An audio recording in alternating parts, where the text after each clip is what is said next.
Donnelly, Buchanan, Butler, Calderon, Campos, Carter, Cedillo, Chesbro, Conway, Cook, Davis, Dickinson, Donnelly, Ing, Fior, Fletcher, Fong, Fuentes, Furutani, Galgiani, Garrick, Gatto, Gordon, Gorell, Grove, Hagman, Halderman, Hall, Harkey, Hayashi, Hernandez, Hill, Huber, Weso, Huffman, Jeffries, Jones,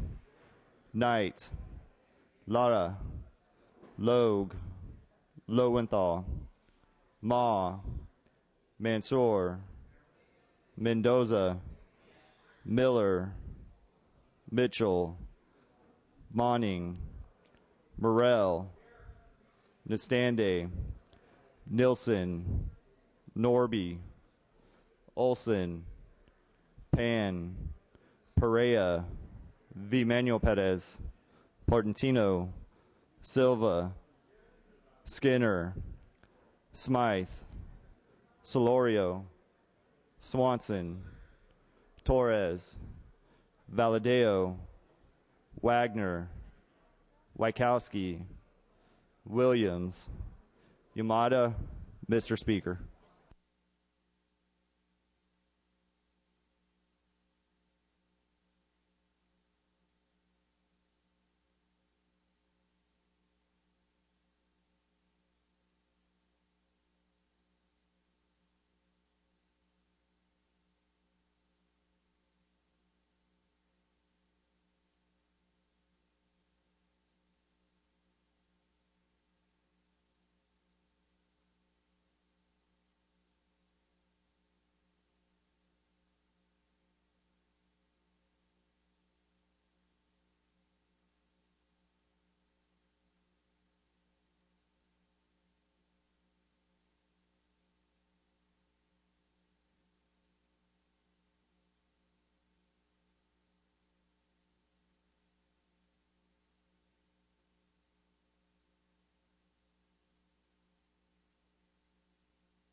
A quorum is present. We ask our guests and visitors in the rear of the chamber and in the gallery to please stand for the prayer. We ask our Assembly Chaplain, Father Constantine Papadimos, to offer the day's prayer. Good morning. Let us pray. Lord, it is easy to get focused on what's wrong in life, what we don't have, or how big our obstacles are. If we're not careful, we will lose sight of all the good things you have done for us. We can get so busy and stressed that we won't appreciate your blessings of family, friends, health, and opportunities. Help us to evaluate our perspective, Lord, to lift our eyes up to you no matter what is happening, for you are the source of all our needs. Amen. Please continue to stand as we join for the flag salute. Please join Assemblymember Furutani as he leads us in the pledge.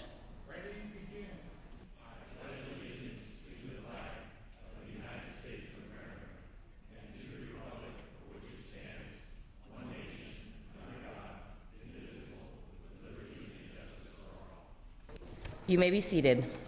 Reading of the previous day's journal.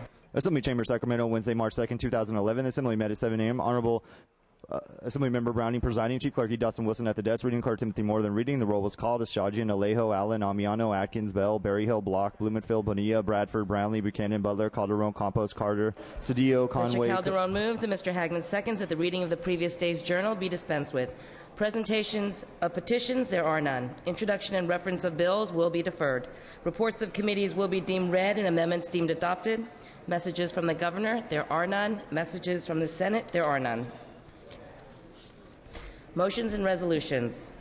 The absences for the day will be deemed read and printed in the journal. Mr. Calderon, you are recognized.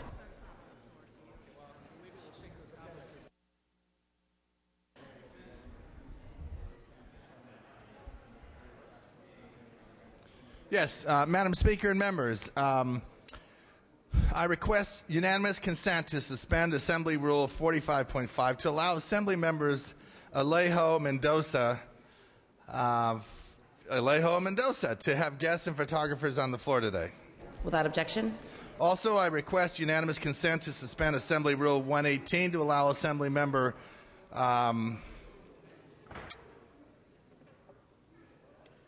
to allow Assembly Member Brownlee, but she just informed me that that will not be necessary. Is that necessary today to have guests and photographers on the floor? All right, well, that's no longer necessary. She just informed me about that. Without objection. And then request unanimous consent to suspend Assembly Rule 45.5 to allow Assembly members Cedillo, Buchanan, Nielsen, and Mendoza to speak on adjourned in memory. Without objection. And finally, pursuant to Rule 96, request unanimous consent to re-refer AB 150 by Mr. Perea from the Business, Professions, and Consumer Protection Committee to the Jobs, Economic Development, and Economy Committee, and then back to the Business, Professions, and Consumer Protection Committee. Without objection.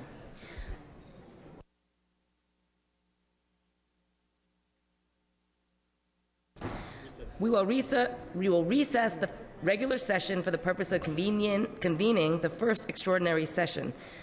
Without objection, we will substitute the prayer, pledge, other opening procedures in the regular session for those items in the first extraordinary session.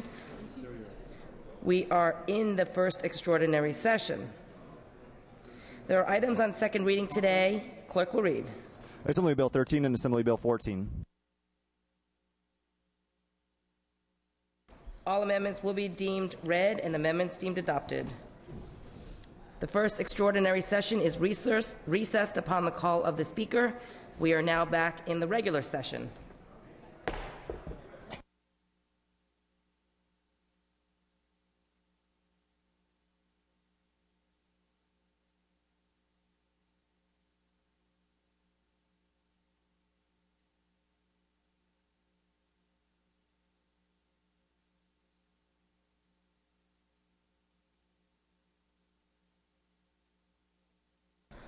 Mr. Alejo.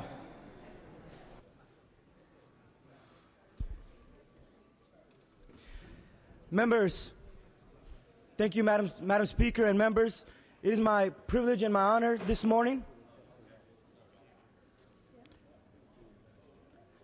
to welcome the recipients of the 2011 James Irvine Foundation Leadership Awards.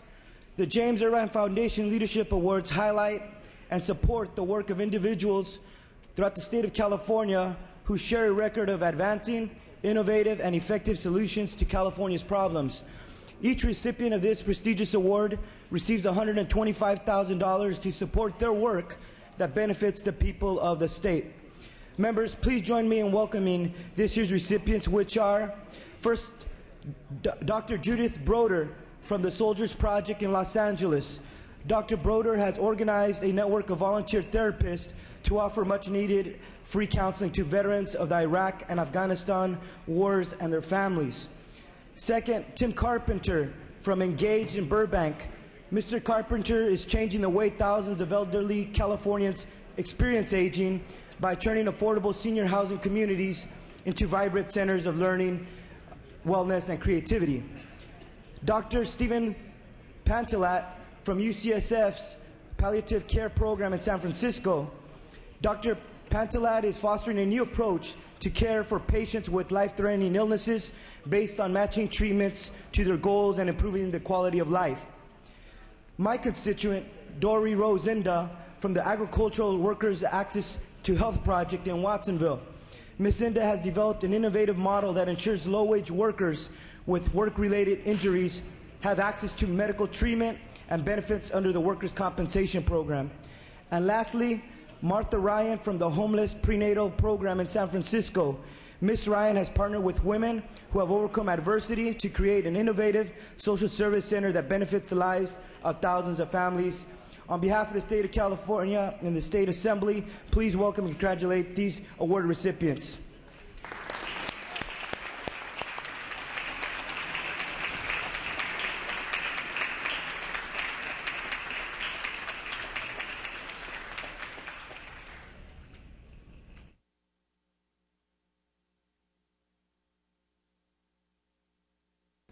Ms. Brownlee?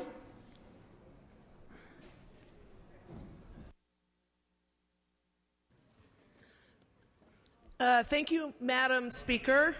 Members, please join me in congratulating 3 inspiring educators who are recipients of this year's esteemed Millikan Educator Awards, which some have called the Oscars of Teaching, and the Teacher magazine, which coined that phrase. They join a network of more than 2,400 educators who have been honored since this award's inception 24 years ago. First, please let me welcome Dr. Jane Foley, Vice President of the Millikan Foundation, and with her these 3 extraordinary educators who I would like to recognize today. First, Ms. Tu Mawa Keros, who is principal of the Earl Warren Elementary School in Sacramento, a school where nearly all the students qualify for free and reduced lunch, and 57% are English language learners.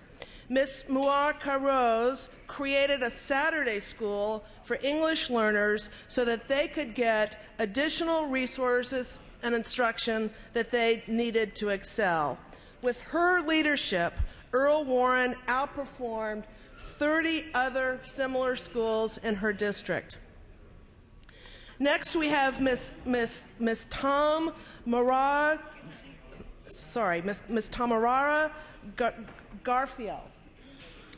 She is a 3rd grade teacher at Maywood Elementary School, where she teaches students to become independent problem solvers. She also offers a Parent as Educator workshop introducing parents to grade level standards so they understand what students need to know by the end of the school year. And last but not least, we also have with us Ms. Lu Xiong, a 4th grade teacher at Baldaras Elementary School in Fresno, who created a new 4th grade pacing guidelines used in classrooms throughout her district. Lu tells her students at the beginning of the year that she expects them to work extremely hard for the academic gains she expects of them. We know if students have clear expectations of what they need to know, they will perform better. And last year, 90% of her students scored proficient in math. So please, members, please join me in giving a big round of applause to these 3 extraordinary and outstanding California educators.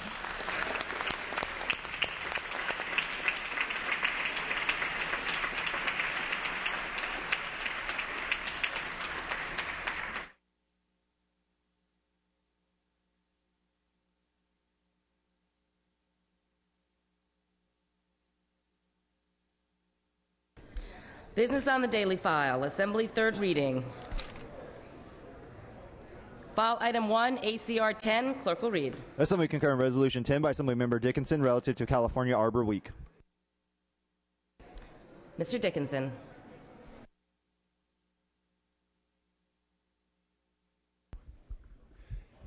Thank you, Madam Speaker.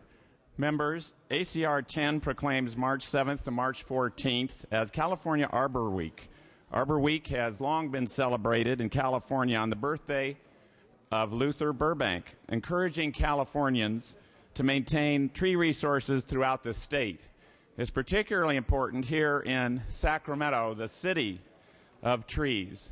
Now, in fact, since 1978, with the passage of the California Urban Forestry Act, the legislature has recognized the extremely high value of urban forests in addition to our rural and wildland forests.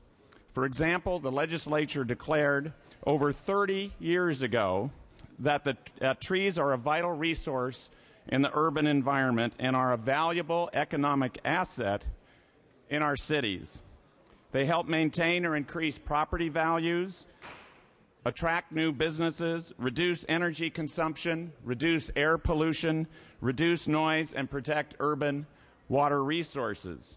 For all of these and many other reasons, aesthetics among them as well, Arbor Week deserves to be recognized in California this year.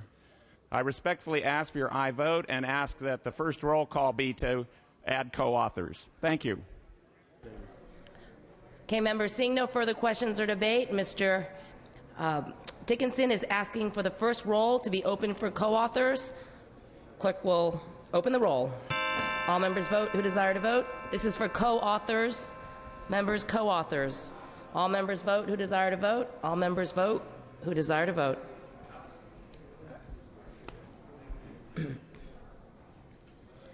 Clerk will close the roll, tally the votes. Please note that there are 53 co-authors. We can take a voice vote on this item. All those in favor say aye. All those opposed say nay. The ayes have it. The measure is adopted. File item 2, AB 36. Clerk will read. Assembly Bill 36 by Assemblymember Perea and others, an act relating to taxation to take effect immediately. Tax levy. Mr. Perea. Members.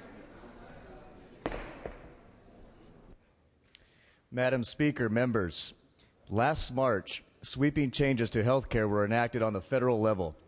One notable change was the extension of health care benefits to young adults, aged 26 and under. Along with extending coverage for adult children, Congress also decided not to tax the benefit. California Senate Bill 1088, passed in 2010, required coverage of dependents through the end of the calendar year in which the child turns 26, but this bill did not affect how California taxed this benefit. Therefore, under state law, the value of health coverage that an employer provides to the employee's adult children, not defined as a dependent, results in additional taxable income to the employees. This discrepancy has created a problem for California taxpayers and their employers. Many employers are not sure how to calculate the amount of tax to withhold from employees' incomes, and many parents are shocked to see additional taxable amount in their paychecks. This discrepancy will continue to be an issue unless the legislature provides clear guidelines.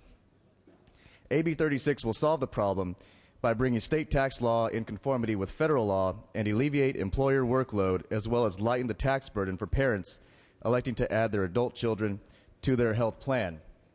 I would just like to note that this bill, AB 36, has gone through 2 committees, has received bipartisan, unanimous support from both Democrats and Republicans. And I think this might be the only time, at least in the foreseeable future, that the California Labor Federation, the California Chamber of Commerce, and Caltax all agree on something. So I think that's worthy to note, and I think that we have a unique opportunity here to not only help small business owners, but to also help working families in all of our districts. And so I would also like to make just one more note. I understand, because this is my first bill, that I might get hazed a little bit. So, you know, being a fraternity boy, I can appreciate being hazed. But I also want to say that I've come prepared. I have some staff in the back that will be rating your questions, 10 being a good question, 1 being a nice try. So we have come prepared and ask for your aye vote. Thank you. Mr. Blumenfield. Thank you, Madam Speaker. Members, I'm not here to haze you on this bill because I'm a joint author of this bill, and I think it's a really important measure. This idea first came to my attention with a constituent in my district who came to me and was distraught over the idea that he was excited about the new tax, about the new benefit, but was distraught that his taxes were going to go up as a result of it. And even though he wanted to cover his adult children, he didn't know that he would be able. He wasn't sure if he would be able to do that given the additional tax burden. It's a common sense tax conformity measure that's going to allow us to basically not tax this new benefit that folks are getting, because the incentive of the federal health care is to get more kids or young adults insured. 30% of young adults are not insured right now. They're a key target group in terms of getting us toward universal coverage. And this bill will go a long way toward getting more young adults insured by making sure that we don't create a reverse incentive to the incentive that the federal government is putting. So with that, I join in support as a joint author and ask for your support of this bill. Mr. Donnelly. Madam Speaker, I rise in support of this bill and celebrate my colleague who's the chair of the committee that I vice chair. But I also think that we need to take a moment and ask ourselves, how is it that this wonderful federal regulation that we call Obamacare, which is supposed to be the panacea to solving all our health care problems, has already created tax and revenue problems in California? I think that we need to take a serious look. The President has said that we can voluntarily step back from Obamacare, and I challenge everyone in this assembly to take a serious look at that, given the implications and how many jobs in California it may wipe out, and how many small business owners are going to be taxed by an unfunded mandate that comes down from on high, along with all the other unfunded mandates they pass on us. So I rise in support of my colleague. I ask for your aye vote on this, but I think we need to take a look at who created the problem. And once again, it's government. Just like Ronald Reagan said, government is not the solution to our problems. Government is the problem. Thank you. Mr. Amiano. On that note, so Mr. Prey, this is your first bill? Yes, sir, it is. Do you feel particularly virginal? Hold on, I want to hear from the peanut gallery back here. Okay. Sorry, Tom. No, not so good. Is it true that you did bring a lot of people together on this? Is it true that Charlie Sheen did the final analysis? Good luck. In fact, he drafted the language. Thank you. I appreciate it. I urge an aye vote.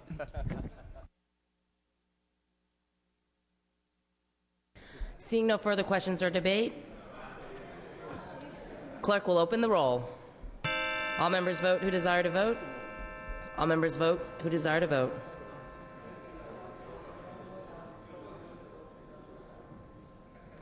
Clerk will close the roll, tally the votes. Ayes 72, no 0. Measure passes.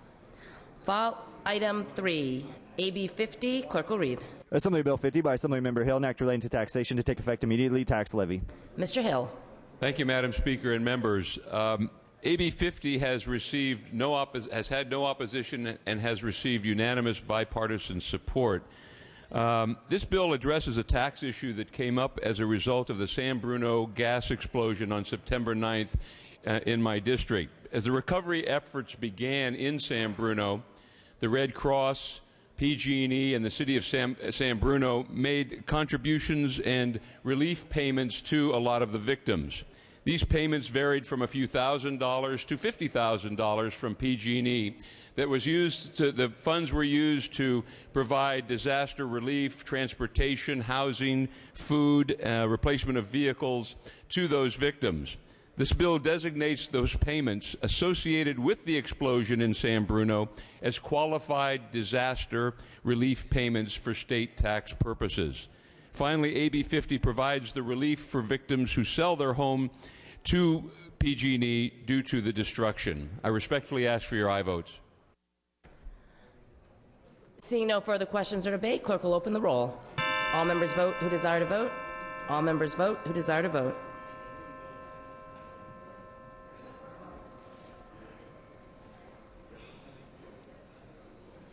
Clerk will close the roll, tally the votes. Ayes 72, no 0. Measure passes. Okay, members, we'll move to adjourn in memories. The following members were previously granted permission to speak on an adjourn in memory today: Mr. Nielsen, Ms. Buchanan, Mr. Cedillo, and Mr. Mendoza. Mr. Nielsen. Madam Speaker, ladies and gentlemen of the Assembly, please join me in adjourning in memory of a true pioneer in mental health treatment, Mr. David Favor. David was a social worker, an orphan.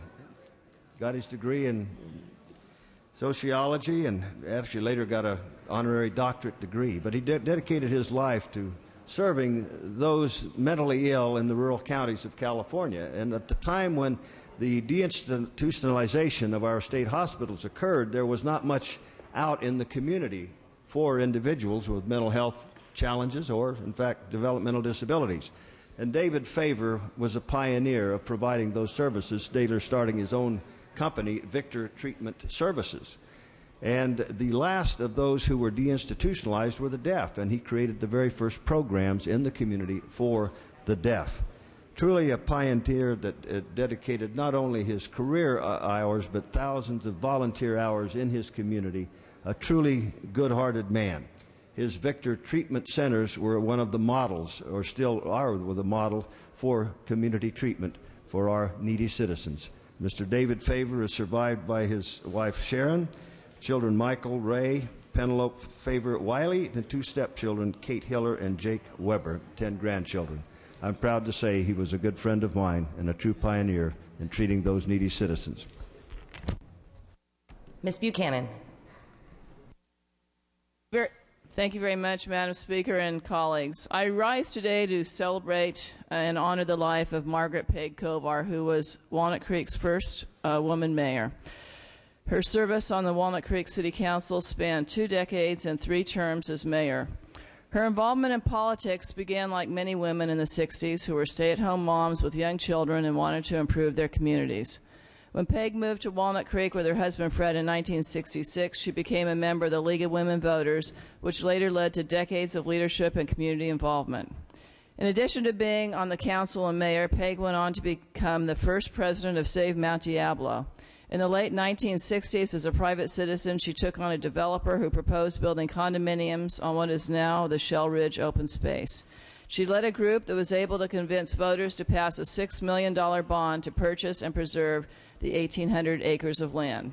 Today, Save Mount Diablo and their allies have preserved land in excess of 100,000 acres. According to her husband, this was her proudest accomplishment. Peg left Walnut Creek in 1985 when her husband was moved to the Pentagon for 2 years. When she returned to Walnut Creek, Peg was more involved than ever. She went on to serve on the Walnut Creek Arts Council, the Chamber of Commerce Board, Museum Director of Shadelands Historical Museum, Executive Director of the Diablo Valley Foundation for the Aging, and served 14 years as the Executive Director of the Contra Costa County Mayor's Conference. Margaret Peg Kovar leaves behind her husband Fred, 4 children, and 4 grandchildren. I ask that we adjourn in her memory. Thank you. Mr. Cedillo.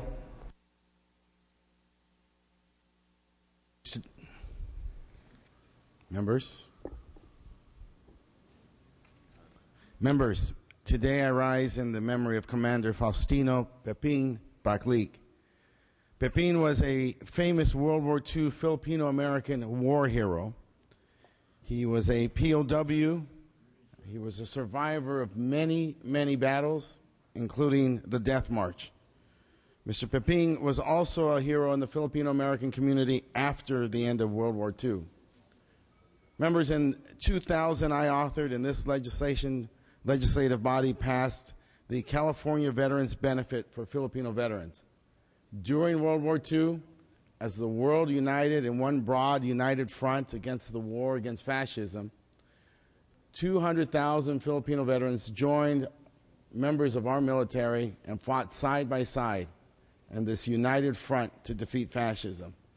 At the end of the war, they were promised, like all other veterans, to receive benefits. We have yet to keep that promise. In the year 2000, this state of California, being a bellwether state that it is, led this effort by committing itself to provide supplemental Social Security benefits for these Filipino veterans. Pepin is one of those heroes. Out of 2,000 veterans, we're down to a mere handful of people who are left and survivors of this. Pepin fought tirelessly for these benefits and for the rights and benefits of all these veterans. He was committed to this. He said, having survived the death march, having survived POW camps, having survived incarceration, that he knew that he and this struggle for equality and dignity and respect for Filipino veterans would also survive. I ask that we close in the memory of this great hero and great fighter for justice in the world. I thank you. Mr. Fortani. Thank you very much, Madam Speaker. Members, I wanted to rise and thank Mr. Gil Cedillo for his bill that he had in the year 2000. It was really a precedent-setting bill, not only in the state of California, but nationally, to recognize Filipino-American veterans.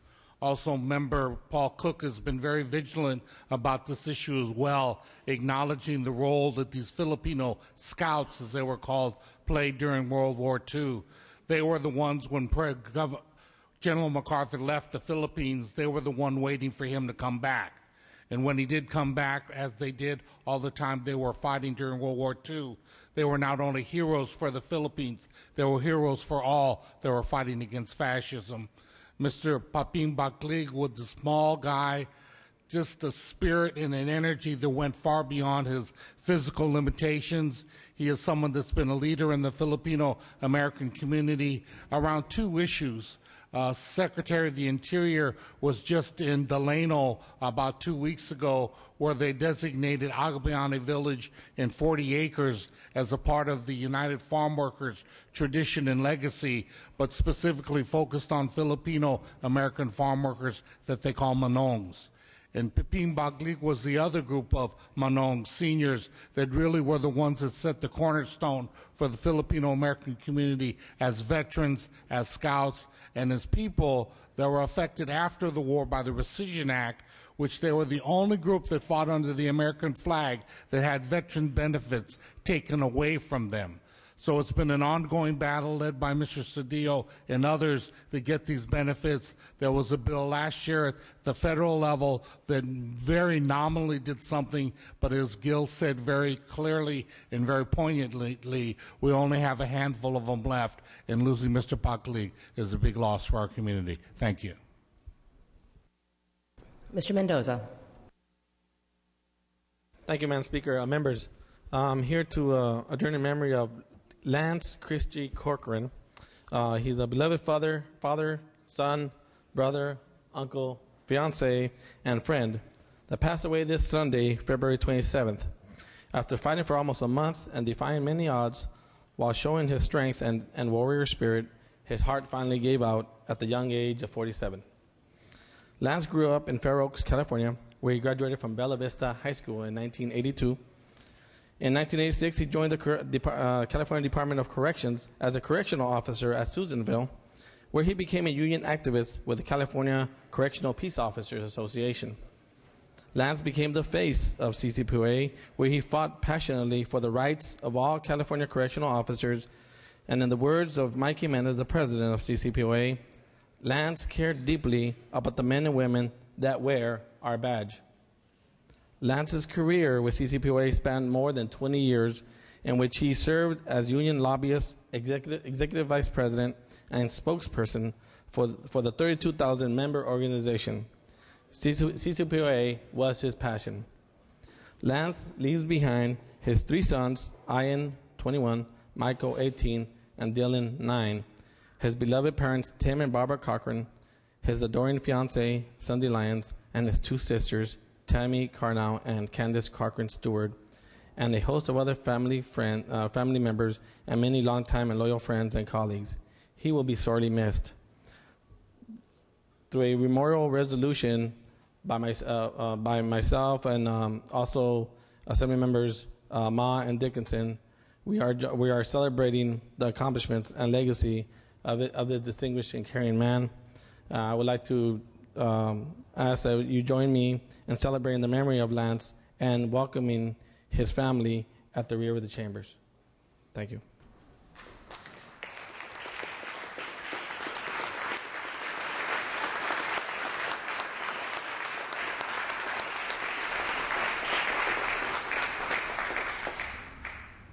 Mr. Calderon. I would like to simply add my comments and direct them specifically to the family members. I knew Lance for many, many years. He was an honorable man, and he contributed much to the legislative process. Lobbyists, of course, always, people look askew at lobbyists. Excuse me, the photographer, can you hang on for a second? Thank you. Because I want you to hear this. Lobbyists always have a particular reputation, better than politicians. But they are very much a part of this system. And there is a core of lobbyists that have been here for a long time that actually care as much about the institution as they do about representing their clients. And it used to be the mark of a good lobbyist that when you ask them, is this bad for me? Am I going to have trouble in my district if I vote for this bill, bottom line? And a lobbyist, a good lobbyist, would say yes or no. And Lance is one of those lobbyists. So he actually helped this process. He helped us move through the issues and contributed much, which is why when we lose someone like him, we feel that we've lost part of our family. We actually refer to lobbyists, sometimes we get in trouble, but affectionately as the third house. But in any event, I want you to know that we will miss him, and we understand your loss. We totally understand your loss, and he will live in these chambers and in these halls forever. Mr. Nielsen. Madam Speaker, ladies and gentlemen, and family of Lance Corcoran, a truly great man. I had the privilege of kind of walking the beat that Lance Corcoran walked, knowing him for some 30 years, and knowing how passionately he advocated for those things that he believed in, particularly correctional officers. And I remind you, it is not guards, a term that's often used in a derisive way. Correctional officers. Lance Corcoran was a correctional officer, an advocate for those officers who so often are maligned for putting their lives on the line, as he did, and many others like Anisi Baker. He was a fighter, but a gentle fighter. You knew that it was not a personal thing when Lance was going to oppose something that someone else was going to do. He always did it in a very professional way. And he seemed to be an enduring force in this building and with me in advocating on behalf of correctional officers, the correctional system in California. And when I heard that sad news on the radio, it was kind of like, it can't be. For me, Lance Corcoran has just always been. And to his family, more so for you than for me, but Lance Corcoran will always be for me. I pray he's with the Lord in heaven, and he comforts you. Mr. Cedillo. Yes, members, just briefly, you know, the CCPOA has some real iconic leadership. Don Novi, Mike Jimenez. So it's not easy to get space within that list of leaders of the organization. Everyone here has waxed very poetic about Lance and his role in the CCPOA. I just want to share something personal. Lance was a hoot. I hadn't heard anybody talk about the real Lance that I knew. I remember going to Las Vegas with him when he wore that Trojan skirt and that helmet and walked around with that sword. And really, as difficult as the job is, as challenging as the job is, I wouldn't take that job for $1 million. I wouldn't walk that beat one day for $1 million. It's a tough, tough job. Lance understood each and every single member of his organization. And he was the host of this meeting that I went to. And he was as funny as any comedian you would ever meet.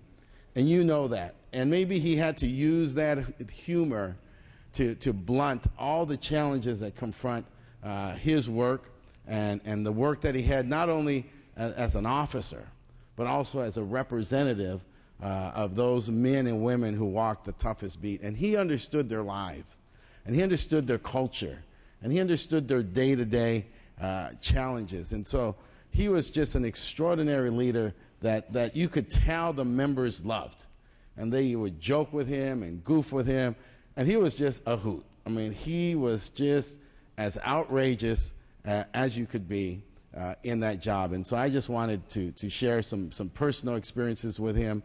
As the senator said, he was an extraordinary lobbyist, someone who understood his role, who advocated thoughtfully, but also had a tremendous respect and sensitivity for our institution and for the members that he was lobbying. He had the utmost of respect for the members and the challenges that would be placed upon us if we were going to take up their charge and their issue. And so I know personal loss.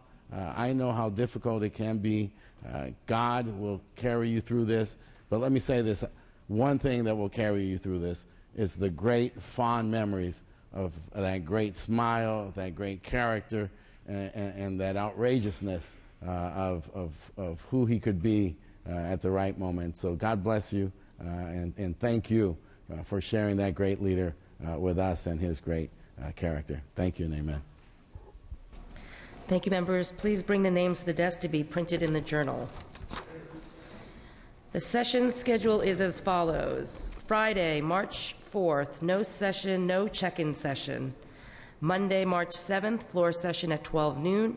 Tuesday, March 8th, floor session upon call of the speaker and check-in session. Wednesday, March 9th, floor session upon call of the speaker and check-in session. Thursday, March 10th, floor session at 9 a.m. And Friday, March 11th, floor session upon call of the speaker. We'd also like to wish Colonel Cook a happy birthday. Happy birthday, Colonel Cook.